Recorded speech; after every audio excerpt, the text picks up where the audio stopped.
Shalom, shalom, frères et sœurs en Christ, rhapsodie des réalités du vendredi 12 décembre 2025. Notre thème d'aujourd'hui est pressé par son amour pour être un témoin. Alléluia. Pasteur Christ partage avec nous sur 2 Corinthiens 5, verset 14. C'est que l'amour de Christ nous presse parce que nous sommes convaincus que si un seul est mort pour tous, tous donc sont morts.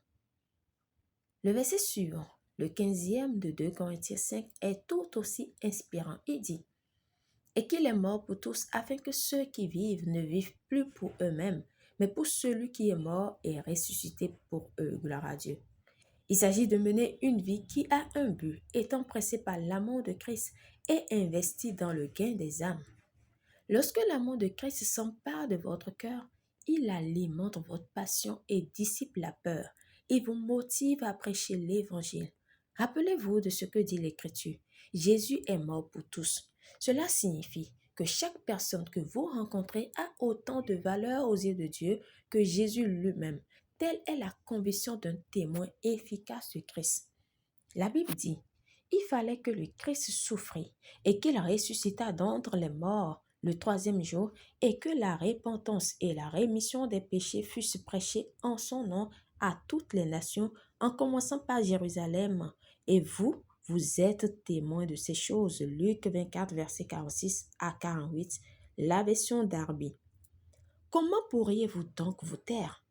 Dans votre sphère de contact, que ce soit à l'hôpital, en prison, à l'école, en ville, peu importe l'endroit, prêchez l'Évangile.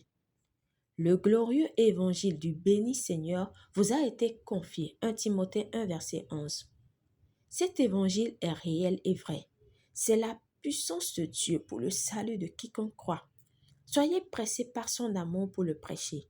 Lorsque vous êtes motivé par son amour, les excuses disparaissent. Vous n'aurez pas besoin d'être poussé, vous serez propulsé. Aujourd'hui, laissez cet amour vous presser pour parler à quelqu'un, prier pour quelqu'un et conduire quelqu'un dans le royaume. Alléluia. Confession.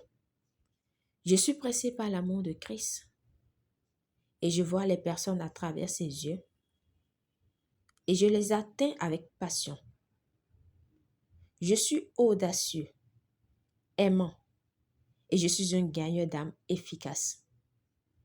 Je suis sensible à la direction de l'esprit pour transmettre l'évangile aux personnes lassées de la vie et apporter la guérison et la santé aux malades parce que je suis merveilleusement aidé par Dieu au nom de Jésus. Amen. Pour une étude approfondie, nous lisons 2 Corinthiens 5, versets 14 à 15, Jean 3, verset 16, 1 Jean 4, verset 10 à 11. À présent, nous aimerions vous donner l'opportunité de naître de nouveau. Naître de nouveau, c'est de croire en Jésus-Christ et de confesser de sa bouche qu'il est le Seigneur et Sauveur de votre vie à partir de ce moment. Alléluia.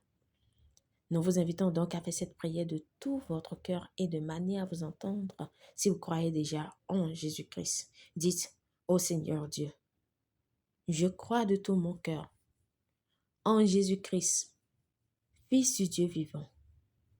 Je crois qu'il est mort pour moi et que Dieu l'a ressuscité des morts. Je crois qu'il est vivant aujourd'hui. Je confesse de ma bouche que Jésus-Christ est le Seigneur de ma vie à partir d'aujourd'hui. Par lui et en son nom, j'ai la vie éternelle. Je suis né de nouveau. Merci Seigneur d'avoir sauvé mon âme. Je suis désormais un enfant de Dieu. Alléluia. Félicitations si vous avez fait cette prière, vous êtes désormais un enfant de Dieu.